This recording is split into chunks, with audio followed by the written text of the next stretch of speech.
Lección número 13. Baruch creó un legado en un mundo decadente. Hola a todos nuevamente. Acá estamos para compartir la última de las lecciones. Última, pero no por eso menos importante, ya que contiene una gran lección. Veamos un poco el contexto.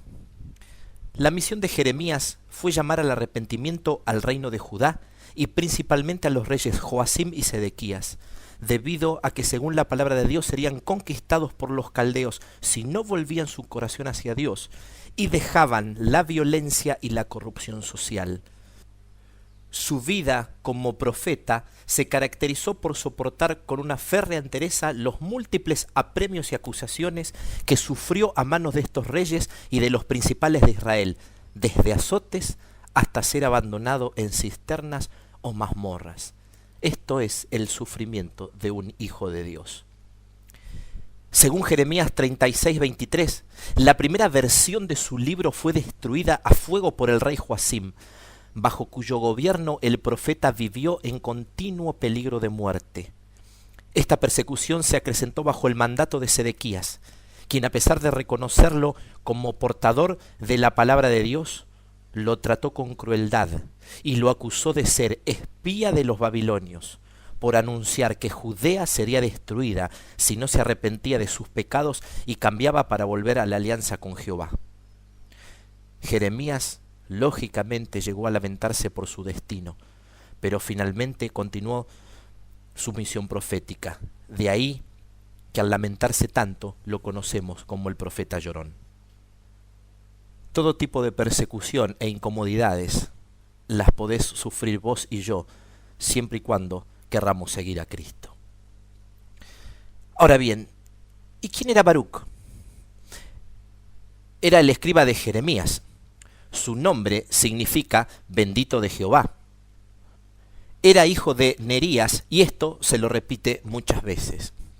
Como escriba, Baruch era miembro de un selecto grupo de personas que certificaban las transacciones de compra y venta de tierras y escribía importantes textos administrativos y decretos, además de participar en el gobierno de su país.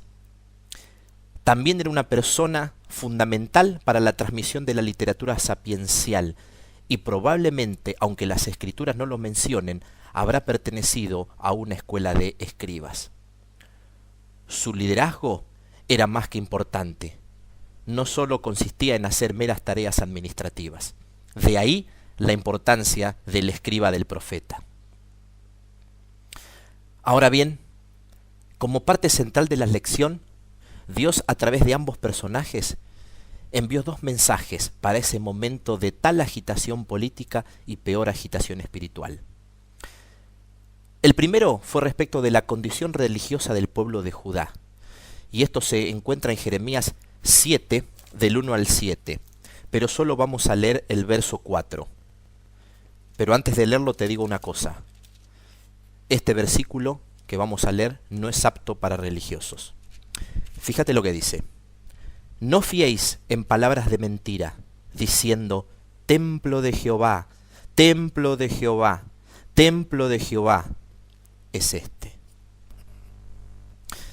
En la Biblia está todo y hay para todos los gustos. ¿Qué quería decir Dios y qué quiere decirnos hoy a nosotros? Así no nos quedamos escondidos en la historia y lo traemos a nuestro día con mucho respeto. Bien, amigo mío, como le pasó a Judá, hay veces que estamos más enamorados de la iglesia a la cual asistimos que de Cristo mismo. Templo de Jehová, alardeaban los judíos, buscando apariencias externas para blanquear una imagen de buenos religiosos. En la actualidad es como decir mi iglesia, y esperando que por el solo hecho de concurrir los sábados e incluso participar en las actividades eclesiásticas, estamos de alguna manera ganando el favor de Dios, pero tapando lo que hay adentro nuestro. Ahora bien, ¿cuál es la solución? También está en la palabra de Dios, y lo vamos a leer en los versos que van del 5 al 7. Pero si mejorareis cumplidamente vuestros caminos y vuestras obras, si con verdad hiciereis justicia entre el hombre y su prójimo, y no oprimiereis al extranjero, al huérfano y a la viuda, ni en este lugar derramareis la sangre inocente, ni anduviereis en pos de dioses ajenos para mal vuestro, os haré morar en este lugar, en la tierra que di a vuestros padres para siempre. Estimado oyente, la palabra de Dios nos vuelve a mostrar el camino.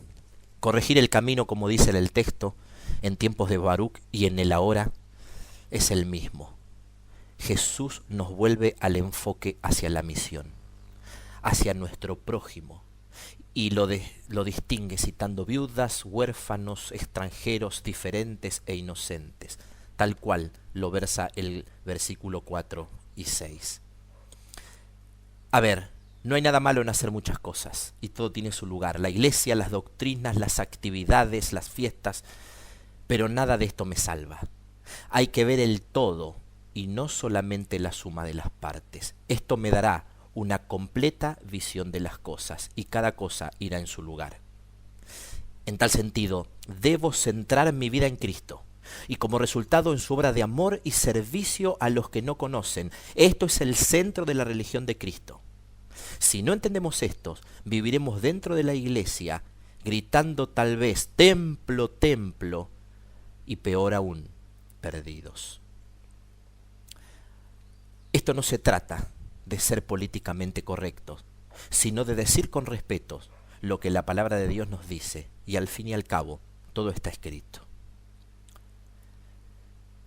Bien, el segundo mensaje consistía en decirle a Joacim que los babilonios, con Nabucodonosor a la cabeza y ante la falta de arrepentimiento del pueblo, destruían la tierra, sus hombres y sus animales.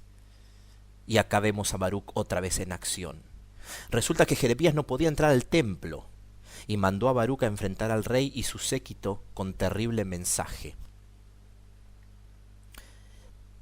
Y el verso 6 del capítulo 36 del libro de Jeremías dice: entra tú, pues, y lees de este rollo que escribiste de mi boca las palabras de Jehová a los oídos del pueblo, en la casa de Jehová, el día de ayuno, y las leerás también a oídos de todos los que de Judá que vienen a sus ciudades. No solo era un día en la iglesia, sino que era un día de ayuno. Como dijimos antes, estar en la iglesia, aún haciendo ayuno, no me sirve si no estoy en sana relación con Dios. Todo termina siendo actos públicos externos para mostrar una imagen sobre los demás. El mensaje de Cristo es para todos. Mira, si un día te cruza de camino con el presidente de tu país y te dice que le des el mensaje, ¿qué harías? Una opción es usar ese tiempo para sacar ventaja hacia tus propios intereses. El presidente tiene poder y te podía conceder muchas cosas. Pero ¿qué hizo Baruc? Se presentó en la iglesia y les leyó lo que Dios le había dicho. ¿Qué oportunidad perdió Baruc de ser políticamente correcto y buscar algún beneficio adicional? Después de todo, también estaba Ananías, otro profeta, entre comillas, que también fue a ver al rey y le predicó paz y prosperidad, diciéndoles: muchachos, el futuro es promisorio, no hay nada de qué arrepentirse. Nosotros también podemos ser de este tipo de profetas hoy en la iglesia. Es decir, predicar: vivamos tranquilos, sigamos pensando en nuestros propios negocios, vayamos de shopping, gastemos el dinero nosotros mismos, ayudar a los demás, que se ayuden a sí mismos, no tengo tiempo para esas cosas. Bueno, total, ya va tiempo de hablar con Dios. Dios es bueno y me va a entender. La historia registra que luego de leer el rollo, los oficiales de la corte le piden que lo lea en privado y luego de escucharlo se lo llevan al rey Joacim. Hay silencio y suspenso por unos momentos. Me imagino a Baruc pensando: resultó, va a haber arrepentimiento del pueblo, tal vez todo cambie. y hasta mi futuro sea mejor dentro del reinado. Pero no fue así. Todo esto enojó al hombre más poderoso del reino. El resultado, Baruc y Jeremías terminaron escapados de Judá. Muchas veces en la vida tomar posición para Cristo termina siendo muy costoso para el ser humano. Pérdidas laborales, pérdidas de dinero, de seres queridos, el término de una relación amorosa, conflicto con los padres, relaciones laborales conflictivas, etc. Pero esto es así. Debemos decidir, y lo que está guardado en el corazón saldrá a la luz. Todos anhelamos que las cosas nos vayan bien aquí y ahora, y no hay nada malo en eso, al contrario. Sin embargo, el verdadero seguidor de Cristo nunca estará motivado y afanado a vivir una vida basada en sus ambiciones personales. En tal caso, un día vendrá la prueba y tendremos que decidir, así como el joven rico lo hizo una vez. Finalmente, el escriba cayó en dolor y tristeza. En el versículo 3 de Jeremías, el capítulo 45, lo sintetiza de la siguiente manera. Tú dijiste, ¡ay de mí ahora! Porque ha añadido Jehová tristeza a mi dolor. Fatigado estoy de gemir, y no he hallado descanso. ¿Saben qué? Un hijo de Dios puede pasar por angustias, broncas, momentos de conflicto, hasta por algún tipo de depresiones, pero esto no significa que ha abandonado su fe en Dios. Mientras vivamos en esta tierra, padeceremos sufrimientos e injusticias, y esto hay que tenerlo claro. Jehová tenía un mensaje personal para Baruc. Sí, en medio de tan magno problema, tan grande y corporativo, se ocupó de este personaje y le dijo, al final del versículo 5, pero a ti te daré tu vida por botín en todos los lugares donde fueres. Esta promesa que le dio a Baruc es la misma que te da a vos y que me da a mí, a pesar de los problemas. Dios nos ve, nos escucha, nos conoce, nos ama. Nunca dudemos de esto, aunque las circunstancias sean adversas. Dios se ocupará de nosotros, de ti y de mí, en el lugar donde estemos.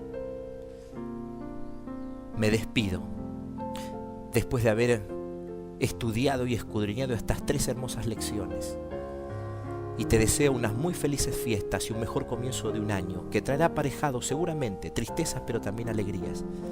Pero quiero instarte a que nunca pierdas el foco durante tu andar, la comunión con nuestro Padre y su obra en beneficio de los demás. Te dejo un gran abrazo. Hasta el próximo encuentro, es mi deseo y mi oración. Amén.